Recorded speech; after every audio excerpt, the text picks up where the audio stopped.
Molecular structure of jeans के बारे में हम देखेंगे।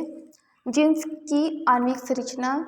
जीन की आणविक संरचना क्या होंगे? जो गुणसूत्र है उनके ऊपर पाया जाने वाला क्रोमियोनेटा या इनके ऊपर जो ग्रेनुलर संरचनाएं पाई जाती है जिसे हम क्रोमोमियर्स कहते हैं। इन क्रोमोमियर्स में ही जीन्स प्रेजेंट होंगे और इनमें कॉमिंग 1972 के अनुसार इन्होंने वास्तव में जो क्रोमोमियर्स है वो जीन्स का एक समूह होता है, ऐसे क्रोमिंग ने बताए थे।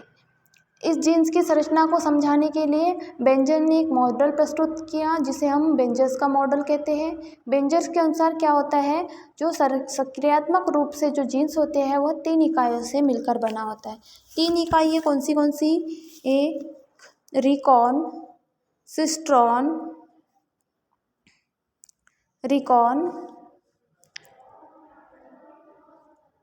म्यूटॉन और सिस्ट्रॉन।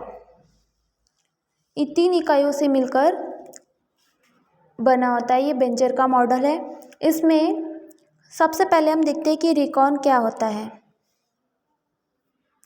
रिकॉन क्या होता है? इसे हम पुनः संयोजन की इकाई या फिर यूनिट ऑफ रिकॉम्बिनेशंस भी कहते हैं।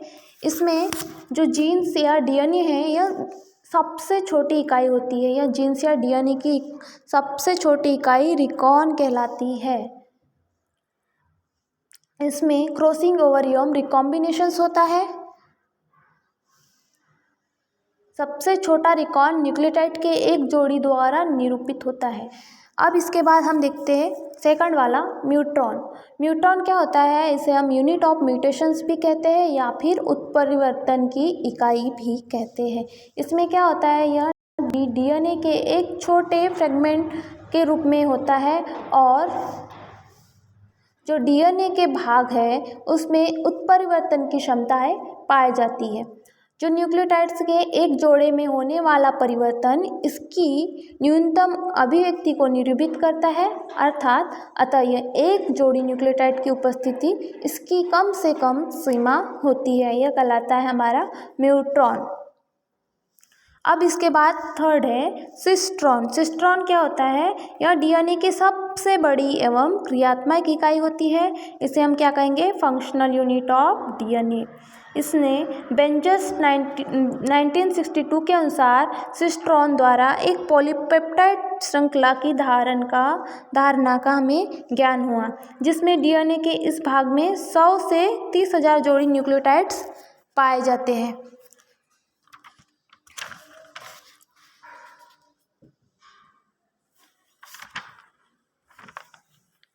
जो इकोलाई है इनमें ट्रिप्टोफैन सिंथेसिस एंजाइम द्वारा उत्पन्न करने वाले जीन्स में 2 सिस्ट्रॉन ए, सिस्ट्रॉन बी भाग लेते हैं। इनमें से सिस्ट्रॉन एंजाइम की एक पॉलीपेप्टाइड चेन्स का निर्माण करता है और एक सिस्ट्रॉन में न्यूक्लियोटाइड की कम से कम श्रृंखला पॉलीपेप्टाइड श्रृंखला में उपस्थित अमीनो एसिड की कुल संख्या की तिगुनी होनी चाहिए। इसके बाद सिस्ट्रॉन सी, सिस्ट्रॉन डी भी इसके पार्ट होते हैं। अब हम देखते हैं फंक्शंस ऑफ जीन्स। जीन्स का फंक्शंस क्या है?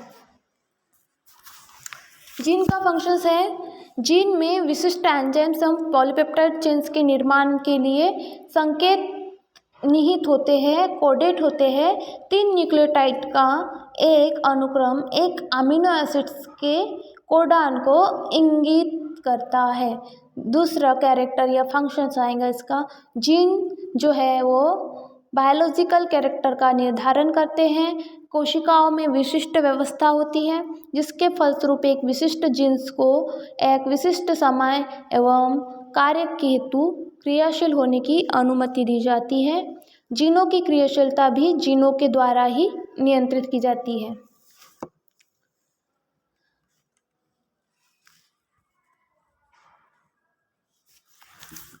इस प्रकार से जो जीन्स होते हैं, जीन्स के स्ट्रक्चर में हमने 3 यूनिट्स या 3 सक्रियात्मक रूप देखे, रिकॉन, म्यूटॉन और सिस्ट्रॉन। इन 3 चीज़ों से मिलकर जीन्स स्ट्रक्चर्स बनता है। यह मॉडल बेंजर्स साइंटिस्ट ने दिया था, इसलिए इसे बेंजर्स मॉडल्स भी कहते हैं। बेंजर्स मॉडल के अनुसार ये रिकॉन यूनिट ऑफ रिकॉम्बिनेशंस कहलाती है, यहाँ पुनः संयोजन की इकाई। देन म्यूटॉन उत्परिवर्तन की इकाई या यूनिट ऑफ म्यूटेशंस कहलाती है। सिस्ट्रॉन जो डीएनए की सबसे बड़ी एवं क्रियात्मक इकाई या फिर फंक्शनल यूनिट्स कहलाती है।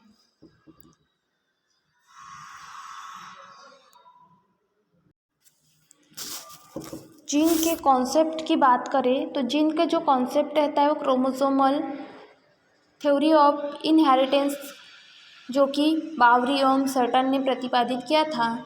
इनमें जो क्रोमोसोम्स पर जीन्स की उपस्थिति से संबंधित कार्य किए,